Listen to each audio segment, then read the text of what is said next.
Internet या books में पढ़ते समय आपने इस प्रकार के ही गणित के सूत्र, समीकरण और मात्रक देखे होंगे। आप सोचते होंगे कि यह किस प्रकार लिखा जाता है, जबकि कीबोर्ड में ऐसे कोई चिन्ह आते नहीं हैं। असल में यह एक भाषा है जो अंग्रेजी के अक्षरों व चिन्हों के माध्यम से लिखी जाती है, जिसे लेटेक्स भाषा कहा जाता है। वैसे तो बाहर कई साइट हैं जो अंग्रेजी में इसको बताती है, लेकिन हम यहाँ आपको हिंदी में समझाना चाहेंगे। सबसे पहले जान लेते हैं कि लेटेक्स क्या है।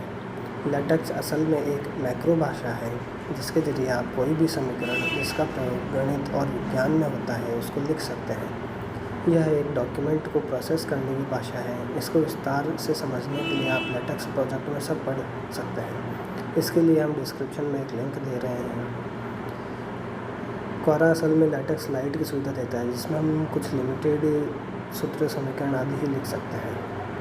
आइए शुरू करते हैं कि क्वोरा पर लेटेक्स कैसे लिखें। इसके लिए क्वोरा पर दो तरीके हैं। आप जो भी लिखना चाहते हैं उसको इस तरह से लिखें। पहला तरीका मार्कअप भाषा के प्रयोग से।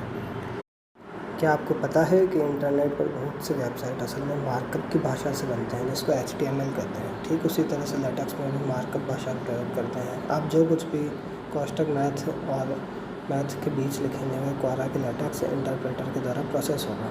वह पहला तरीका। दूसरा तरीका है क्वोरा के मैथ वाली CN का इस्तेमाल करके।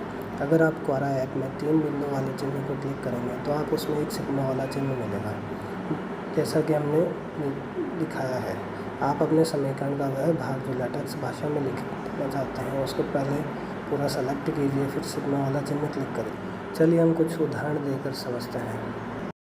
सीरीज़। मान लीजिए आप अपने उत्तर में इस प्रकार एक सीरीज़ लिखना चाहते हैं। इसके लिए आपको इस प्रकार से अंग्रेजी के अक्षर व कुछ चिन्ह मिलाकर एक भाषा लिखनी होती है। यह लिखने के बाद आप जब सबमिट करेंगे तो आपको यह इस प्रकार दिखे। फंक्शन। मान लीजिए अब आप एक फंक्शन लिखना चाहते हैं जो एक सीरीज़ की तरह है। इसके लिए आपको इसे इस प्रकार लिखना होगा, तब जाके ये इस प्रकार दिखेगा। यदि आप इस प्रकार एक सेट लिखना चाहते हैं तो आपको इसे इस प्रकार लिखना होगा। यदि आप एक डेल्टा इक्वेशन लिखना चाहते हैं तो आपको इसे इस प्रकार लिखना होगा। यदि आप एक इंटीग्रल इक्वेशन लिखना चाहते हैं तो आपको इसे इस प्रकार लिखना होगा। मैट्रिक्स लिखने के लिए आपको इसे इस प्रकार लिखना होगा। लिमिट में लिखने के लिए आपको इसे इस प्रकार लिखना होगा। इसी प्रकार स्क्वायर रूट, ब्रैकेट लिखता है। अंत में जब सबमिट करेंगे तो यह सभी अपने मूल चिन्ह या प्रकार में आ जाएंगे।